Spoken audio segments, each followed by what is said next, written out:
نہیں لے کر آتا کیا تھا بات ہے۔ اور خدا ان گناہوں کو معاف کر دیتا ہے. اور یہ بات جو ہے مقدس پالوس رسول ہماری زبان میں لفظ ڈیلیٹ کرنا، ہاں جی ڈیلیٹ کر دیتا کہ ہوں. خدا جیسے آج کل ہمارا انٹرنیٹ کا دور ہے، جو سوشل میڈیا کا دور ہے کہ ہم کوئی بات کو نہیں جاننا چاہتے تو اس کو ہم ڈیلیٹ کر دیتے ہیں، اس کو اپنی زندگی سے ختم کر دیتے ہیں. تو یہ اسی طرح وہ داؤد بیان کر رہا ہے کہ ہمارے نزدیک مبارک حالی یہی ہے کہ جو گناہ ہم کرتے ہیں لیکن جب خدا ان کو حساب میں نہیں لاتا ان کو ختم کر دیتا ہے، اور جب حساب ہوگا ان میں خدا ان گناہوں کا کوئی ذکر نہیں کرے گا. اس کے نزدیک سب سے بڑی مبارک حالی یہ ہے. بطور مسیحی ہوتے ہوئے میرے اور آپ کے لیے بھی یہ بڑی خوبصورت بات ہے کہ خدا نے اپنے بیٹے کو بھیجا، اور جب اس کا بیٹا اس دنیا میں آیا اور لکھا ہے کہ جو کوئی اس پر ایمان لائے گا وہ ہلاک نہیں بلکہ ہمیشہ کی زندگی پائے گا. میرے اور آپ کے نزدیک جو حقیقی مبارک حالی یہ ہے کہ جب ہم خداوند یسوع مسیح پر ایمان لاتے ہیں، لیکن میرے نزدیک جو حقیقی مبارک حالی وہ یہ ہے کہ ہمارے یہاں پر بڑے بڑے لوگوں کے پاس، بڑے بڑے رہنماؤں کے پاس بھی وہ نہیں ہے جو میرے اور آپ کے پاس ہے. وہ یہ ہے کہ ہم خدا کے بیٹے اور بیٹیاں کہلاتے ہیں. میرے نزدیک یہ سب سے بڑی حقیقی مبارک حالی ہے. اور جب ہم اس بات کو قبول کر لیتے ہیں، جب یہ بات ہماری زندگی میں آ جاتی ہے، تو وہ مبارک حالی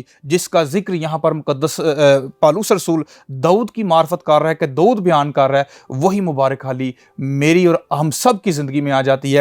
اور وہ جب وہ مبارک حالی ہماری زندگی میں آ جاتی ہے تو پھر یہاں پر لکھا ہوا ہے کہ مبارک ہے وہ جن کی بدکاریاں معاف ہوئی اور جن کے گناہ ڈھانکے گئے. پھر خدا جو ہے ہماری بدکاریوں کو بھی معاف کر دیتا ہے، خدا ہمارے گناہوں کو بھی ڈھانک دیتا ہے، اور پھر خدا ہمیں ایک نئی زندگی دیتا ہے، نئی شکل دیتا ہے، نئے سرے سے پیدا کرتا ہے، اور پھر ہم خدا کے حضور مقبول ٹھہرتے ہیں. جی شکریہ پادری صاحب، خداوند آپ کو بہت ساری برکت دے. آپ نے انتہائی جوش کے ساتھ اور کلام مقدس کے حوالہ جات کی روشنی میں اور مقدسوں کے ان تجربات کو بیان کیا جو ان کی زندگی میں ہوئے. خداوند آپ کو اپنے جلال کے لیے کثرت سے استعمال کرے. تو ناظرین، خدا کے خادم نے ہمیں داؤد نبی کی مثال دی جو اس کی ایک ہڈ بیتی تھی کہ کس طرح خدا نے اس کے گناہ مٹائے. اس کے نزدیک وہ عہدہ، تاج، محل، عزت وقار اتنا بڑا جو ہے وہ سب کچھ نہیں ہے جتنا گناہوں سے معافی کا تجربہ بڑا ہے. یہی ہم سیکھیں گے.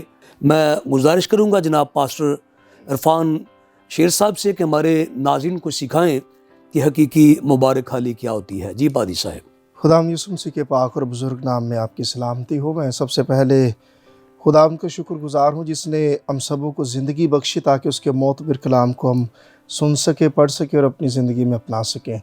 ہوشنا ٹیلی ویژن کی ساری ٹیم کے لیے خداوند کا انتہائی مشکور ہوں، اور میری دلی دعا ہے خداوند اس چینل کو ہمیشہ اپنے معتبر کلام کی وسعت کے لیے استعمال میں لائیں.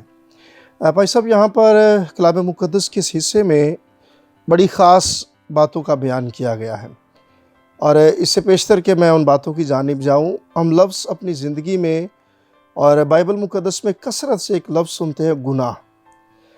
گناہ بنیادی طور پر خدا کے خلاف بغاوت ہے، خدا کے قانون کو توڑنا، خدا کی بات کے خلاف جا کر اپنی بات کو پورا کرنا، یہ گناہ ہے. ہم بات کر رہے ہیں حقیقی مبارک حالی.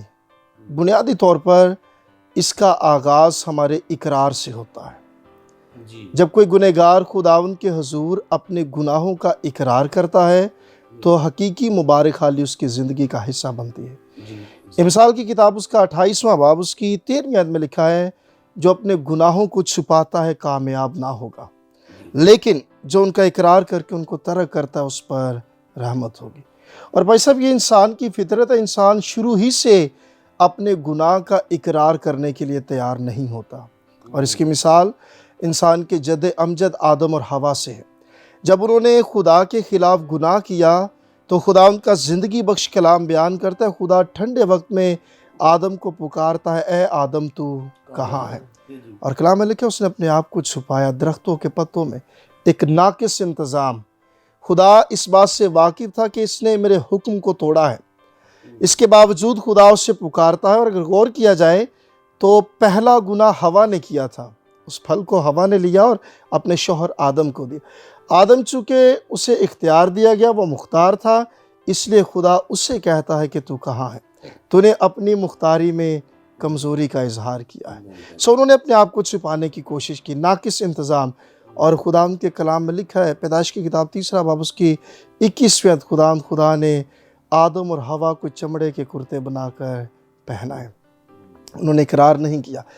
یہاں پر جس شخص کا ذکر ہے، خیال میں آدم نے اقرار کرنے کی بجائے، رونے کی بجائے چھپانے کی کوشش کی، کی تک چلا رہا ہے۔ جی بالکل۔ اور آج بھی فطرت میں بھائی صاحب ہم اپنے بچپن پر غور کریں یا آج اپنے بچوں کو دیکھیں، جب کوئی ہمارا بچہ باہر کچھ غلط کر کے آئے، کسی کے ساتھ جھگڑ کے آئے، گالی گلوچ کر کے آئے، وہ اپنے آپ کو چھپاتے ہیں دروازے کے پیچھے، بیڈ کے نیچے یا دیگر جگہوں پر، اور وہ خوف فطری طور پر ہماری شخصیت کا حصہ ہے کہ میں نے کچھ غلط کیا ہے۔ ہمارے چہرے سے نظر آ جاتا ہے کہ شخص نے کچھ غلط کیا ہے۔ بزرگ داؤد بادشاہ کو خدا نے چنا۔ یہ بنیادی طور پر اس عظیم بادشاہ کی داستان اور کہانی ہے، اس کے الفاظ۔ خدا نے اسے چرواہے سے اسرائیل کا بادشاہ بنایا، تخت و تاج، مال و دولت، سرفرازی، مرتبہ سب کچھ دیا۔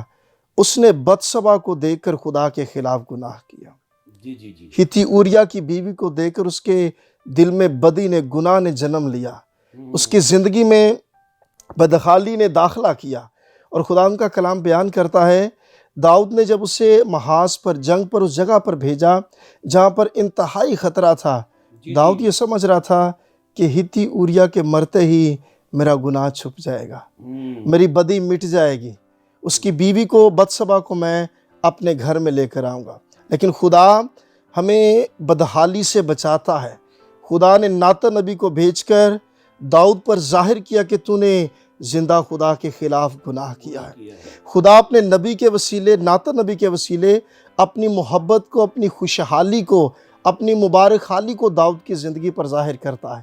اس نے کہانی سنائی، اور اس کہانی کے اختتام پر داؤد کہتا ہے یقیناً وہ شخص واجب السزا ہے جس نے یہ گناہ کیا، اور ناتن کہتا ہے وہ شخص تو ہی ہے بادشاہ۔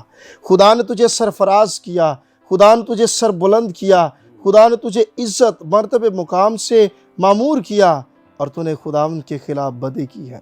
اپنی اس بدی کے اقرار میں داؤد نے یہ 2 زبور لکھے۔ زبور 32 میں کہتا ہے مبارک ہے وہ شخص جس کی خطا بخشی گئی، جس کا گناہ ڈھانکا گیا، اور جس کی بدکاری کو خداوند حساب میں نہیں لاتا۔ اور دوسرا زبور آج بھی ہم پنجابی میں گاتے ہیں، فضل نال اے رب بخش گناہ سب میرے، 51 زبور۔ یہ دونوں زبور وہ اپنے گناہ کی حالت میں خداوند کے حضور میں اقرار کرتا ہے، خداوند میں نے اپنے آپ کو تیرے حضور میں پیش کیا ہے۔ اور مبارک حالی، حقیقی مبارک حالی کا آغاز جب کوئی گنہگار خداوند کے حضور اپنے گناہ کا اقرار کرتا ہے۔ بھائی صاحب یہ بھی بڑی قابل غور بات ہے، ہم انسانوں کو اپنی کمزوریاں بتاتے ہیں، اور انسان ہماری زندگی میں کسی نہ کسی موڑ پر ضرور ہمیں یاد دلاتا ہے کہ تو نے ماضی میں یہ گناہ کیا، تو ماضی میں ایسا شخص تھا۔ خدا کبھی ہمارے گناہ کو دہراتا نہیں، خدا ہمیں کبھی نہیں کہتا کہ تو ماضی میں، جی وہ گناہ کو پورب سے پچھم تک پھینک دیتا ہے، یاد نہیں کرتا وہ۔ جی زبور نویس اسی کا بیان کرتا ہے، جنہ چڑھ دے تو ہے لیندا اونی دور ساڈے، پاپ خدا نے چک کے سارے سٹے دور دراڑے۔ خدا ہماری بدی کو حساب میں نہیں لاتا، اور اس کا سب سے بہترین انتظام اس نے اپنے اکلوتے بیٹے خداوند یسوع مسیح کے پاک لہو کے وسیلے کیا ہے۔ کلام مقدس میں پہلا پطرس پہلا باب اس کی 18ویں آیت میں لکھا ہے، تمہارا نکما چال چلن جو باپ دادا سے چلاتا تھا، اس سے تمہاری خلاصی فانی چیزوں یعنی سونے چاندی روپے پیسے سے نہیں ہوئی، بلکہ خدا کے پاک اور بے عیب برے یسوع مسیح کے بیش قیمت خون سے ہوئی۔ اور مسیح خداوند کی قربانی کے تعلق سے جو لفظ کفارہ استعمال کیا جاتا ہے، عبرانی میں لفظ ہے کفر۔ کفر کا مطلب ہے کسی بھی داغ کو مکمل طور پر دھو کر صاف کر دینا، اس داغ کے وجود کو ختم کر دینا۔ مسیح کے پاک لہو نے ہماری بدیوں کو، گناہوں کو، نافرمانیوں کو اسی طرح ہماری زندگی سے الگ کیا ہے۔ اور داؤد بھی اسی مبارک حالی کا ذکر کرتا ہے، وہ شخص مبارک ہے جس کے گناہوں کو خداوند یاد نہیں کرتا۔ اور میں نے کہا کہ اس کا آغاز ہمارے اقرار سے، جب ہم کنفیس کرتے ہیں خداوند میں تیرے خلاف یہ گناہ کر چکا یا کر چکی ہوں، جب ہم اپنے گناہ کو مانتے ہیں، تسلیم کرتے ہیں، اور سچی توبہ کے لیے خداوند کے حضور میں آتے ہیں، تو بنیادی طور پر گناہ کا اقرار کرنا، حقیقی مبارک حالی کی جانب اپنے قدم کو اٹھانا ہے، بڑھانا ہے، اور خدا اپنے فضل کے وسیلے سے، اپنے بیٹے کی پاک قربانی کے وسیلے سے ہمیں معاف کرتا، بخشتا اور بطور بیٹے اور بیٹیاں قبول فرماتا ہے۔ اور یہی ہمارے نزدیک سب سے بڑی حقیقی مبارک حالی ہے کہ ہم خدا کے اکلوتے بیٹے یسوع مسیح کی پاک قربانی کے وسیلے سے بچائے گئے ہیں۔ جی شکریہ پاشا صاحب، خداوند آپ کو بہت ساری برکت دے۔ آپ نے بڑے مفصل انداز میں اور جامع باتیں ہمارے ناظرین سے شیئر کیں تاکہ وہ جان سکے اور پہچان سکے کہ کس طرح سے مسیح کے کفارے کے وسیلے سے ہم نجات پاتے ہیں۔ تو ناظرین، خدا کے خادم نے کفارے کا جو بنیادی کام ہے ہمارے سامنے رکھا، جہاں خدا ہمارے گناہ کو ڈھانپ دیتا ہے، بھول جاتا ہے۔ خدا نے خود اپنی زبان مبارکہ سے کہا پھر میں یا نہ کروں گا۔ تو یہی حقیقی مبارک حالی ہے، گناہ سے چھوٹنا۔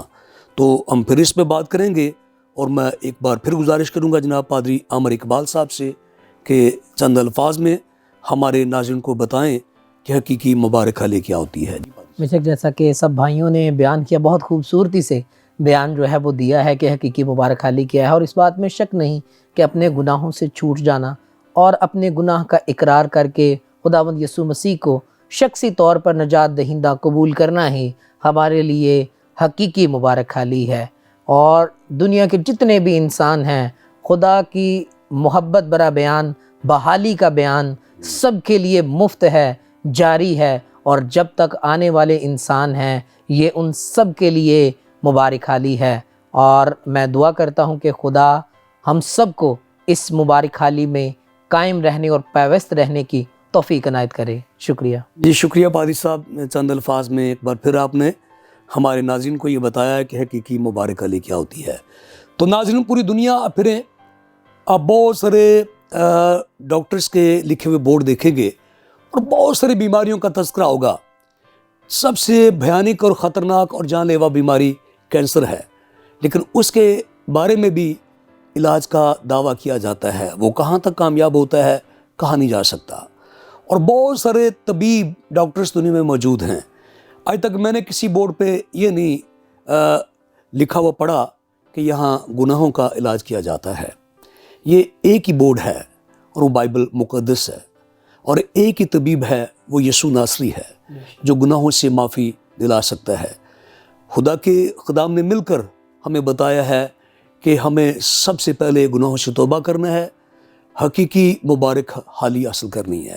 دنیا کا امیر ترین شخص جو فرانس سے تعلق رکھتا ہے، برنارڈ، 204 ارب ڈالر کا وہ مالک ہے، لیکن شاید اس نے گناہوں سے معافی کا تجربہ نہیں کیا۔